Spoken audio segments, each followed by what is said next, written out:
My name is Pam Carswell, and I'm the teen librarian here at Wyman Public Library.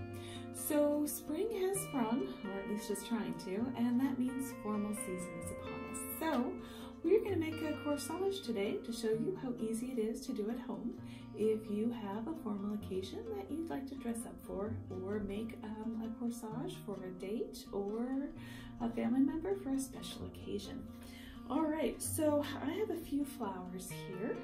I've got a really pretty pink rose. It's got one little petal here that's not looking too good, so I'm just gonna pull that right off. And don't be afraid to straighten up your flowers if they've got a petal that's looking a little wilted or whatever. That's okay. You can clean them up. It's all right. Nobody's gonna mind if you do that. So I'm gonna just take my flowers here. I'm going to arrange them kind of in my hand and just kind of see how I like them together. Do I want the daisy? Maybe not. Maybe I'm just going to use the two carnations and the rose. I think that looks nice. What do you think? There? Yeah? Okay, so I'm just going to kind of put those together there. Looks nice. Okay. And then I'm going to add a couple of these pearl picks for a little bit of an accent. So I like to arrange them in my hand and kind of get them just the way I would like. All right, so yes, that's how I would like them. Then I'm going to take the floral tape, and it's just this green stuff here. You'll see it here. I'm just going to give myself a nice length. The funny thing with this stuff is that it gets sticky when it stretches, but it's not sticky until you stretch it.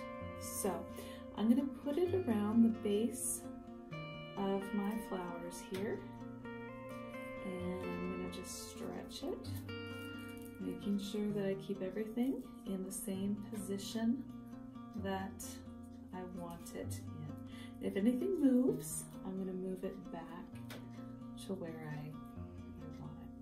All right, so that looks pretty good. Okay. So then I'm just gonna wrap this around.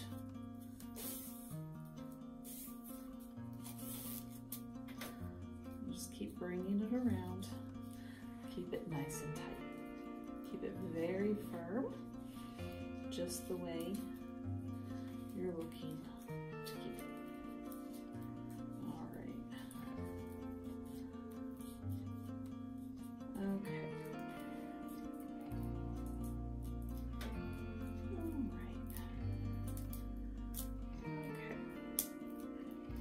So then when I come to the end, I'm going to make sure that I apply some pressure and make sure that that end bonds up.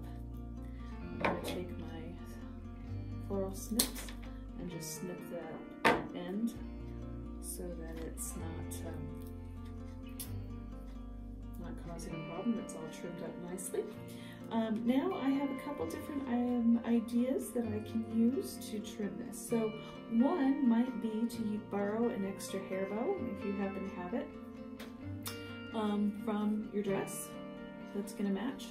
So you can do something as simple as that if you like for a corsage, and then you can just pin that and then just trim the excess down here if you want, so it doesn't even show. The other thing you could do, of course, would just be to do a more traditional tie with a ribbon. So here I'm going to just tie that right up here. Okay.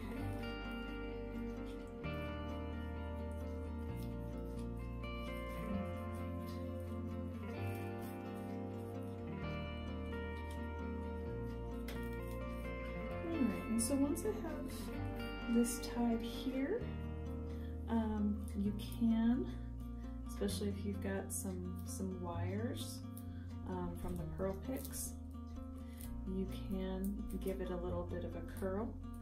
Nope, that stem's not going to let me, that rose stem's not going to. If you've got nothing but wires and not a lot of stem, you can do a bit of a curl here, down here. That rose stem is not going to let me do that though. So I'm just going to give this a bit more of a trim, just like that. And then I've got a few pins right over here where I can then just pin it to a blouse right here. So that is a very simple corsage, but a really fun one. If you prefer something along the lines of a wrist corsage, you would just use one of these little doohickeys. This goes around your wrist, and then you would just place this here and pull these metal things up around your corsage. You might use a little bit more decoration to cover over.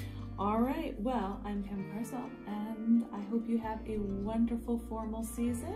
Be safe out there, make great choices, and we'll see you back here at the library. Have a good one. Bye-bye.